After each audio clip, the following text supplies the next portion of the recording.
híres interjúsorozat után most szeretnék a gyakorlati dolgokra térni, és rögtön egy kényes kérdéssel kezdeném. Nagyon sok híres énekes interjújában azt halljuk, hogy hát igen, az Istentől kaptam a hangomat. Neki köszönhetek mindent, és egy ilyen kicsit misztikus adománynak tűnik mindaz, amire ez a nagyon nehéz és szépséges szakma épül. És ketté választanám rögtön az elején. Azt hiszem, hogy mindenki számára világos, hogy énekelni szinte mindenki tud. Hiszen mindenkinek van egy rekeszizma, ha nincs, akkor az kizárók. Mindenkinek van egy légcsöve, ami szükséges az életben maradáshoz, tehát ez egy alapdolog. Mindenkinek van 2 hangszalagja, amivel beszél, hiszen az emberi válás lényege ugye az a tagolt beszéd, tehát ez mindenkinek rendelkezésére áll, és mindenkinek rendelkezésére áll egy rezonáns felület, akár a fejben, akár a mellkasban. Szerettem volna egy nagyon egyszerű installációt készíteni, de nem találtam itthon megfelelő eszközöket, úgyhogy egy elképzelt installáció lesz. Itt most a zongora tetején mindenki képzeljen el egy rugalmas trambulint, amin a gyerekek szoktak ugrálni, ami, hogyha ráugrik egy kisgyerek, akkor visszapattan és boldogan visongat. Ez maga a rekeszizom. Ez alatt az rekeszizomzat alatt a testnek mindenféle izma van, többek között az úgynevezett kórizmok, a mélyizmok, felületi izmok, mozgató izmok, és ezek különböző szinten, de mindegyike részt vesz, hogy ezt a talapzatot, ezt a rekeszizmot alkalmassá tegye arra, hogy állandóan a légoszlopot, a levegő légnyomását koordinálja. Hol van a légoszlop? A légoszlop az a légcsőben van, gondoltam, hogy egy ilyen több WC papír gurigát összeragasztok, és úgy képzeljük el a lépcsőt, aminek a tetejére kifeszítve 2 befőttes gumi van. Hogyha én alulról megpiszkálom ebben a csőben levő levegőt, az rezgést indukál, és ha nem is légáramot hoz létre, mint ami a mi légcsövünkben van, de már hallhatóan hangot hallanánk. Hogyha tetejére raknék egy üres lámpabúrát, akkor ezt fölerősítené.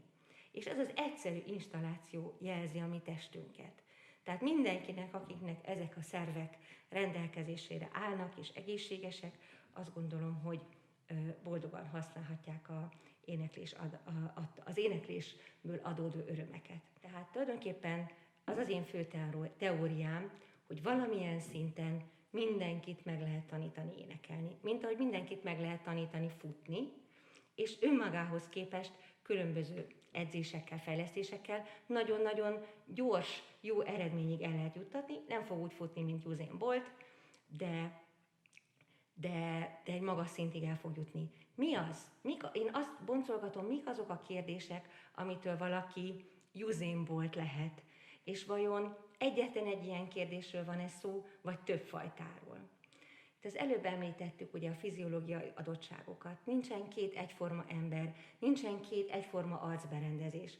Azt azért mindenki megfigyeli, hogyha valakinek széles az arccsontja, akkor az akusztikai szempontból több felhangot produkál, és zengőbb a hang. Tehát azt mondjuk, hogy bizonyos csontozat az énekléshez előnyös. De nem kizáró ok, hiszen a fej belső anatómiáját nem teljesen látjuk kívülről. Tehát mi csak ezt sem mondhatjuk, hogy neked, fiam, széles arcod van, te mennyire énekesnek, neked viszont nincsen, te nem menjél annak. Az, hogy kinek milyen hangszalagja van, az ugye nagyon sok mindentől függ, elsősorban hormonális dolgoktól. A férfiaknál nagyon sokszor az van, hogy mikor egy kisfiúnak megállapítják, hogy szép hangja van, akkor szépen csengő szoprán hangja van, de ez a mutálás folytán nagyon sokszor éppen ellenkezőleg mély basszussá alakul. A kasztráltakat pont azért kasztrálták a mutálás előtt, hogy ne nőjenek meg a gége porcaik, ne legyen nagy férfias gégéje, hanem kicsi maradjon mozgékony, de a hangszalagokat nem tudják kasztrálni, tehát azok ugyanúgy megnőnek, tehát egy kicsi gégében nagy és erőteljes hangszalagok voltak, tehát extra hangerőt tudtak produkálni, ezt ma már a falzett énekléssel el se tudjuk képzelni. Az éneklésnek a másik része az egy furcsa agyi folyamat, amiben a genetikának sokkal nagyobb szerepe van. És ez pedig a memória kérdése. Hiszen amikor valaki megtanul egy dalt, akkor memorizálja annak összes paraméterét, a hangmagasságot, a hangok távolságát, a szöveget. Ebben viszont már nagyon-nagyon különböző képességei vannak az embereknek, és én találkoztam olyan emberrel, akinek anatómiailag rendkívül jó adottságai voltak, de pont ezek a hangközmemóriák fiatalkorban nem alakultak ki, és ezért nem tudott tisztán énekelni. Nagyon sokszor azt mondjuk, hogy valakinek nincs hallása. Nem a hangjá, nem a fülével, vagy a hangképző szerveivel van problémája, hanem a memóriájával. Nem tudta rögzíteni, nem tudta fixálni, mint ahogy van, akinek az zongoristáknak mindig le kellene néznie minden egyes lépéshez, hogy honnan, hová tart. Ezt ő izommemóriával tudja. Ez a memória, ez genetikailag belénk van kódolva, kinek jobban, kinek rosszabbul. Tehát ez biztos, hogy eldönti, hogy valaki professzionális énekesképzésre alkalmas-e. Nagyon nehéz megfognia a tehetséget és a zenei tehetséget önmagában, de én azt gondolom, hogy ezen a zenei tehetségen egy kicsit kívül van az énekesi tehetség. Egy kicsit úgy határoznám meg, hogy egyszerre kell zenei tehetséggel bírni, és egyszerre kell kicsit sportolói adottságokkal bírni. Nagyon sok genetikus, többek között a Magyar Czejzer Endre kutatta a zenei tehetség gyökereit. És próbálták körülírni, hogy itt miféle paraméterekből áll a zenei tehetség. Itt, ami az énekeseket illeti, én azt gondolom, hogy ennek nagyon nagy része fantázia. Hiszen valaki kap egy kétdimenziós papírlapot, és azt neki meg kell szólaltatni, és megszólaltathatja egy 12 éves, tulajdonképpen képzetlen gyermek is, olyan szinten, hogy az művészileg magas szintű, és nem tudjuk megmagyarázni, hiszen ő nem tanulta ezt, hanem úgy mondjuk, hogy készen kapta azt a bizonyos fantáziát, amivel ő ezt előadta. Ez a megfoghatatlan dolog tulajdonképpen, a mi tehetség. De az énekesi fejlődésnek, paraméternek ez főleg az elején egy kis szelete.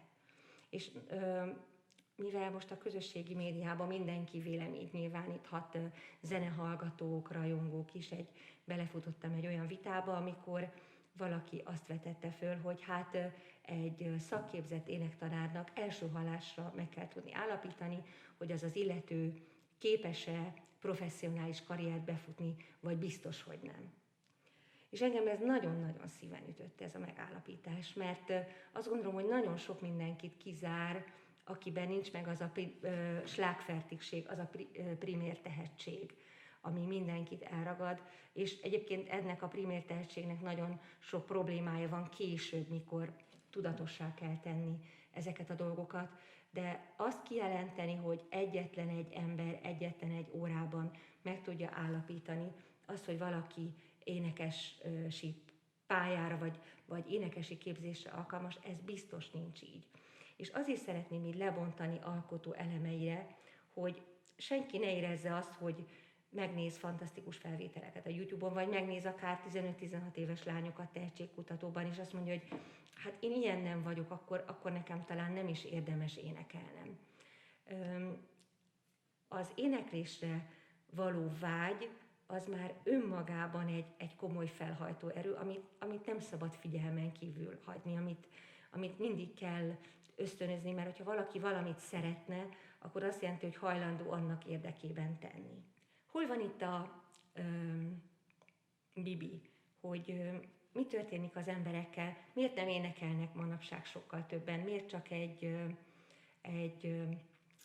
sok fiatalnak azt gondolja, hogy popzenei számokkal milyen jól lehet érvényesülni és celebritásnak lenni, miért nem gondolja valaki azt, hogy ez az életének a része lehet.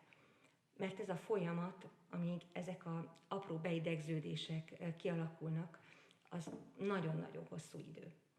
És itt vannak azok a tévutak, amik nagyon fiatal korban vagy kezdőként tévútra vihetik az embert, hogy egyszerűen téves információt kap valamelyik elemnek a működéséről, legyen az az izomlat, legyen az a légcső, legyen a légoszlop, legyen az a hangszalagok működése, vagy a rezonáns térnek a használata.